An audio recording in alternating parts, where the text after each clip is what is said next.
Hi everyone, আজকে আমরা ফিজিক্সের তৃতীয় বর্ষের ম্যাথমেটিক্যাল ফিজিক্সের কিছু প্রশ্ন দেখাবো। এগুলো হচ্ছে প্রথম অধ্যায়ের। তাহলে প্রথম প্রশ্নটি হচ্ছে integration 0 to 1 x⁴ 1 - x² dx সমান সমান আমাদের দেখাতে হবে 5π ডিভাইডেড বাই 256 256। তাহলে ধরা যাক i সমান সমান এই অংশটাকে আমরা ধরে নিলাম i সমান সমান integration 0 to 1 x⁴ 1 - x² dx। এখানে x ইজ ইকুয়াল আমরা ধরে নিলাম sine theta, x is equal sine theta হলে dx ইজ ইকুয়াল হবে কস থিটা ডি থিটা। এখানে ব্যাপারটা হচ্ছে x ইজ ইকুয়াল হচ্ছে সাইন থিটা, তাহলে x কে যদি ডি থিটার সাপেক্ষে ডিফারেন্সিয়েশন করি তাহলে সাইন থিটা হবে কস থিটা। অতএব dx ইজ ইকুয়াল হবে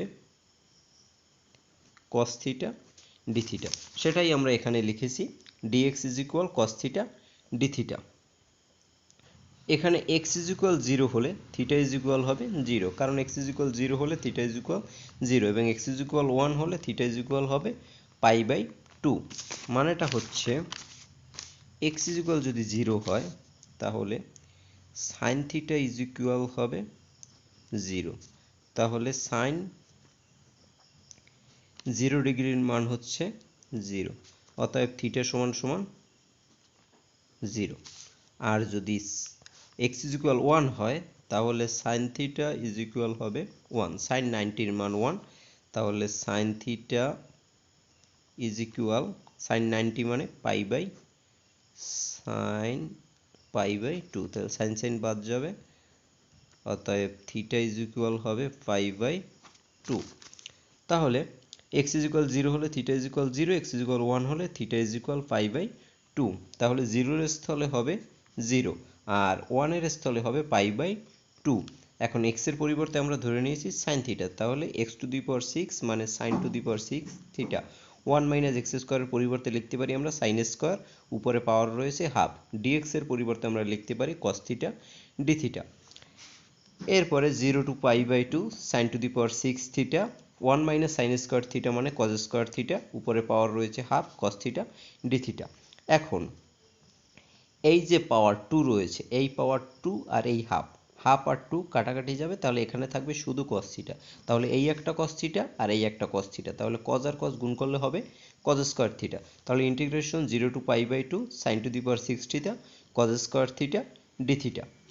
এরপরে এখানে একটা সূত্র রয়েছে, সূত্রটা হচ্ছে, তাহলে সূত্রটি হচ্ছে integration 0 to π/2 sin px cos qx dx সমান সমান gamma p plus 1/2 gamma q plus 1/2 2 gamma p plus q plus 2/2। তাহলে এক্ষেত্রে gamma 6 plus 1/2 gamma 2 plus 1/2 twice gamma 6 plus 2 plus 2 divided by 2। তাহলে এক্ষেত্রে কি হলো গামা 7/2 গামা এখানে 3/2 2 গামা এখানে 6 আর 2 8 আর 2 10, তো 10 রে 2 দ্বারা ভাগ করলে হবে 5, তাহলে গামা 5। তো গামা 7/2-র পরিবর্তে আমরা লিখতে পারি 5/2 3/2 হাফ, এরপরে গামা হাফ। আর গামা 3/2-র পরিবর্তে লিখতে পারি হাফ গামা হাফ, আর এই 2 এই গামা 5-এর পরিবর্তে আমরা লিখতে পারি 4 × 3 × 2 × 1।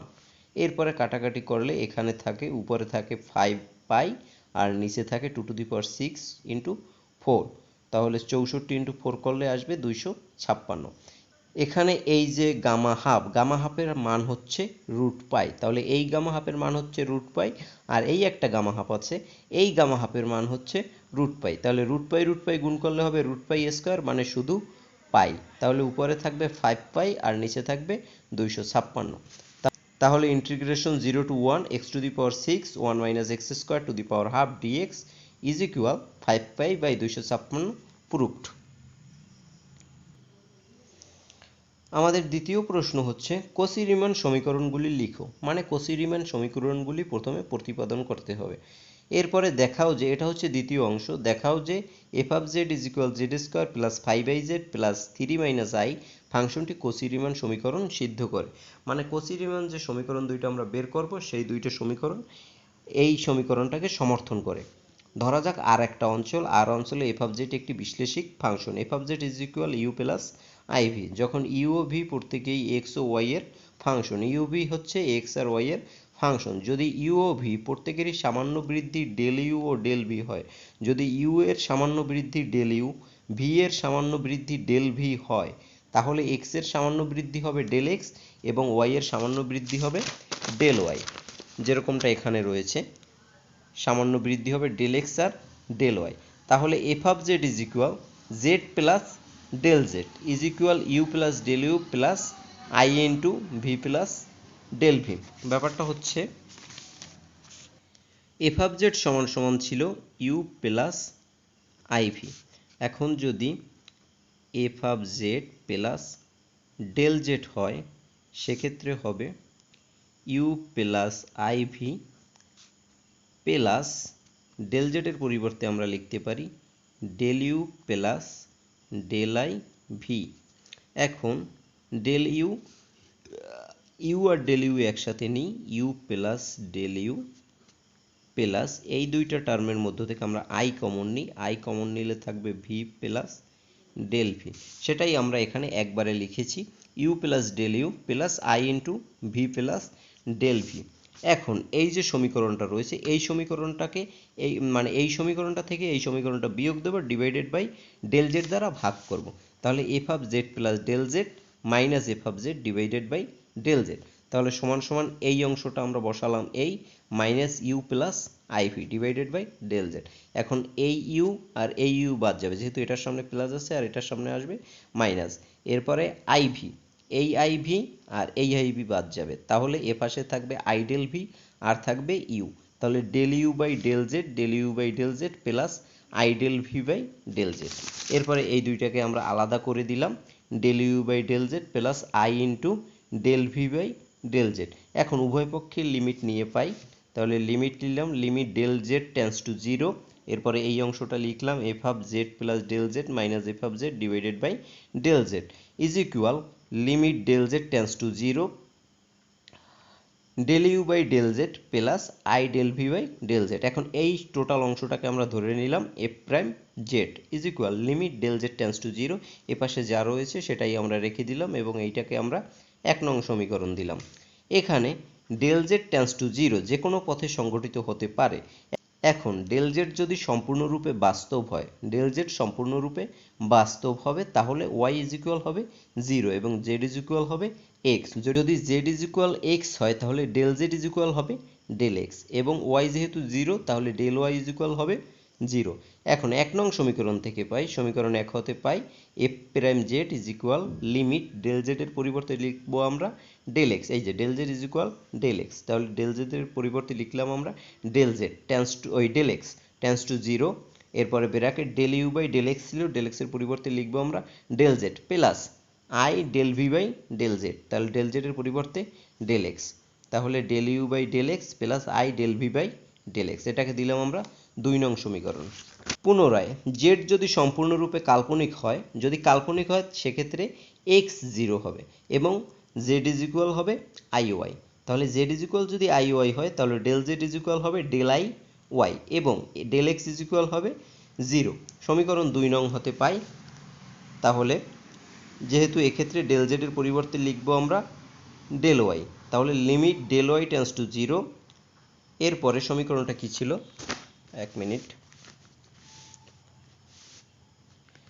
সমীকরণটা ছিল limit del Z tends to 0, সেক্ষেত্রে হবে limit del Y tends to 0 del U by del Z, তাহলে ডেল ইউ বাই ডেল জেডের পরিবর্তে হবে আই ডেল ওয়াই, এরপরে del I del V by I del Y, I del এই যে I del V by del Z ছিল, তাহলে del জেডের পরিবর্তে আমরা লিখব আই ডেল ওয়াই, তাহলে লিখলাম আমরা আই ডেল ওয়াই, তাহলে এই আই আর এই আই বাদ যাবে, তাহলে এখানে থাকবে del V by del Y আর এপাশে থাকবে minus del U by del Y.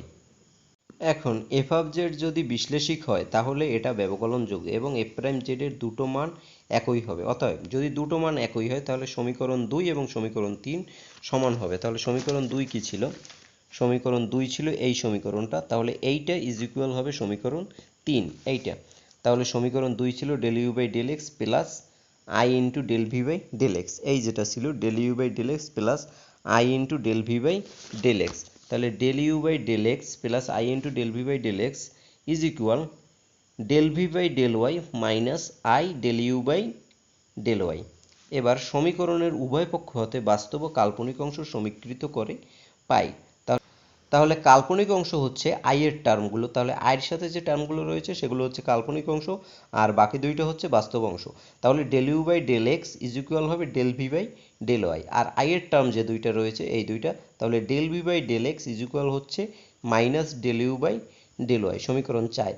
এই 4 নং সমীকরণ দুটিকে কচি রিমান সমীকরণ বলা হয়, যা কোনো ফাংশন বিশ্লেষিক হওয়ার শর্তকে সূচিত করে। যদি কোনো ফাংশন এই সমীকরণ সিদ্ধ করে তার মানে বুঝতে হবে ফাংশনটি বিশ্লেষিক। এখন দ্বিতীয় অংশে দেওয়া রয়েছে, দ্বিতীয় অংশে তোমাদের বলেছিলাম যে এই প্রশ্নটা দুইটা অংশ। প্রথম অংশে কচি রিমান সমীকরণ সিদ্ধ করতে হবে, কচি রিমান সমীকরণ প্রতিপাদন করার পরে তারপরে দ্বিতীয় অংশ করতে হবে। তাহলে দেওয়া আছে F of Z is equal Z square plus 5i/z plus 3 minus I, ধরি Z is equal X plus I Y. এটা তো এই প্রশ্ন সমাধান করার সময় আমরা ধরেছিলাম Z is equal X plus I Y. অতএব এফ অফ জেড সমান সমান ইউ প্লাস আইভি। এখন এটাকে আমরা কিভাবে লিখলাম? সমীকরণটি কি ছিল? সমীকরণটি ছিল F of Z is equal Z square plus 5i/z plus 3 into 3 minus I. তাহলে এফ অফ জেড সমান সমান জেড এর পরিবর্তে আমরা লিখতে পারি এক্স প্লাস আই ওয়াই। তাহলে জেড এর পরিবর্তে লিখলাম আমরা এক্স প্লাস আই ওয়াই এর স্কোয়ার প্লাস 5i এর সাথে জেড এর পরিবর্তে লিখবো আমরা X plus I Y plus 3 minus I. এই যেটা আমরা লিখলাম X plus I Y plus 5i এর সাথে X plus I Y plus 3 minus 1। তাহলে এই সমীকরণটাকে আমরা যদি ভাঙাই তাহলে এক্স স্কোয়ার প্লাস মানে এ প্লাস বি হোল স্কোয়ারের সূত্রে যদি ভাঙাই তাহলে A square plus 2ab plus B square. তাহলে এটাকে এখানে আর একটা লাইন আমরা করিনি, সেই লাইনটা আমরা করে দেখাই। সেটা হচ্ছে X square plus 2i/xy plus Y square মানে হচ্ছে আই ওয়াই এর স্কোয়ার। তো আই ওয়াই এর যদি স্কোয়ার করি তাহলে আই স্কোয়ারের মান হচ্ছে -1, তাহলে এই প্লাসটা হয়ে যাবে মাইনাস, একবারে লিখে দিলাম প্লাস 5i/x প্লাস, তাহলে এইখানে দেখো 5i আর এপাশে আছে আই ওয়াই, তাহলে আই গুণ করলে আই স্কোয়ারের মান কি -1, তাহলে এই প্লাসটাও হবে মাইনাস হবে 5y প্লাস 3 মাইনাস 1। তাহলে এখানে সমীকরণটি দাঁড়ালো এক্স স্কোয়ার মাইনাস এই ওয়াই স্কোয়ার তারপরে মাইনাস এই 5y মাইনাস 5y প্লাস 3, আর এইটা কিন্তু 1 না, এইটা হচ্ছে আই। তাহলে এখন যদি প্লাস আমরা 1 কমন নিই, সরি প্লাস আই কমন নিই, তাহলে প্লাস আই যদি কমন নিই এখানে থাকবে 2xy, এখানে থাকবে plus 5x plus 5x minus এই আই কমন নিলে এখানে থাকবে 1। তাহলে এই সমীকরণটাই আমরা এক লাইন না করে এখানে লিখেছি। এখন বাস্তব ও কাল্পনিক অংশ সমীকৃত করে পাই। বাস্তব ও কাল্পনিক অংশ মানে আই এর যে অংশগুলো রয়েছে সেগুলো হচ্ছে কাল্পনিক অংশ। এই অংশটা রয়েছে কাল্পনিক অংশ, এটা হচ্ছে ভি এর মান আর এটা হচ্ছে ইউর মান। তাহলে ইউ সমান সমান X square minus Y square minus 5y plus 3, এইটুকু হচ্ছে ইউর মান, এবং ভির মান হচ্ছে 2xy আই বাদ দিয়ে, কারণ আই ভির মান হচ্ছে এটা, তাহলে আই বাদ যাবে, তাহলে ভি সমান সমান 2xy প্লাস 5x মাইনাস 1। এখন যদি আমরা del U by del X করি তাহলে এই 2 যাবে বেইজে আর এখানে থাকবে মানে 2 দিয়ে 1 বিয়োগ যাবে, তাহলে হবে 2x। আর যেহেতু এখানে কোনো x এর টার্ম নাই তাহলে এই বাকি অংশটাকে আমরা করতে পারবো না, এটা হচ্ছে কনস্ট্যান্ট রাশি, করলে শূন্য হবে। এখানে সূত্রটা হচ্ছে ddx of x to the power n। তাহলে এই যদি সূত্র হয় তাহলে হবে n আসবে বেইজে আর x to the power n minus 1। তাহলে এই 2 ছিল, এই 2 আসছে বেজে আর এই 2 থেকে 1 বিয়োগ গেলে থাকবে 1, সেই 1 লেখার দরকার নেই। এরপরে del U by del Y, এইটাকে যদি আমরা ওয়াইয়ের সাপেক্ষে করি সেক্ষেত্রে কি হবে, এটায় তো ওয়াইয়ের কোনো টার্ম নাই, এটা 0, এইটাকে করা যাবে, তাহলে 2 আসবে বেইজে আর 2 দিয়ে 1 বিয়োগ যাবে, তাহলে হবে 1। আর এটা হচ্ছে 5y, তো 5y কে যদি করি আমরা, এখানে একটা সূত্র আছে ddx of x is equal হচ্ছে 1, তাহলে ddy of ওয়াই যদি করি সেক্ষেত্রে হবে 1 আর সাথে থাকবে 5, 5টা নেমে যাবে। এখন যদি আমরা মাইনাস কমন নিই তাহলে মাইনাস কমন নিলে হবে টোয়াইজ ওয়াই প্লাস 5 গেল। এরপরে ভির অংশটাকে যদি আমরা করি del V by del X, এক্সের সাপেক্ষে করলে এই এক্সকে করলে আসবে 1, তাহলে সাথে থাকবে টোয়াইজ ওয়াই নেমে যাবে। আর 5x এর এক্সরে করলে আসবে 1, তাহলে 5 নেমে যাবে, তাহলে টোয়াইজ ওয়াই প্লাস 5। এবার যদি আমরা ওয়াইয়ের সাপেক্ষে করি del V by del Y যদি করি সেক্ষেত্রে ওয়াই করলে আসবে 1, তাহলে সাথে থাকবে টোয়াইজ এক্স লিখলাম। আর এখানে ওয়াইয়ের কোনো টার্ম নাই, তাহলে এটুকু করলে আসবে 0। এখন দেখো আমাদের কচি রিমান সমীকরণটা কি ছিল? কচি রিমান সমীকরণ ছিল del U by del X is equal del V by del Y. তাহলে del U by del X is equal del V by del Y, তাহলে সমীকরণটি ঠিকঠাক আছে। Del U by del X এর মান হচ্ছে টোয়াইজ এক্স আর del V by del Y এর মান হচ্ছে টোয়াইজ এক্স, তাহলে del U by del X is equal del V by del Y.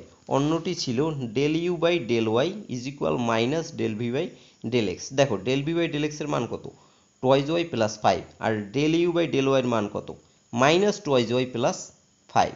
তাহলে del U by del Y is equal minus del V by del X, যা Cauchy Riemann সমীকরণ নির্দেশ করে। সুতরাং এফ অফ জেড ফাংশন কচি Riemann সমীকরণ সিদ্ধ করে। তাহলে এভাবে যদি প্রশ্ন আসে তাহলে তোমাদের প্রথমে কচি রিমান সমীকরণটি প্রতিপাদন করতে হবে, প্রতিপাদন করার পর প্রশ্নের সমাধান করতে হবে, সমাধান করে দেখাতে হবে যে এই সমীকরণ যেটা দেওয়া আছে, যে ফাংশনটা দেওয়া আছে সেই ফাংশনটা কচি রিমান সমীকরণ সমর্থন করে কি না। তাহলে এই ছিল আজকের মতো। ধন্যবাদ সবাইকে।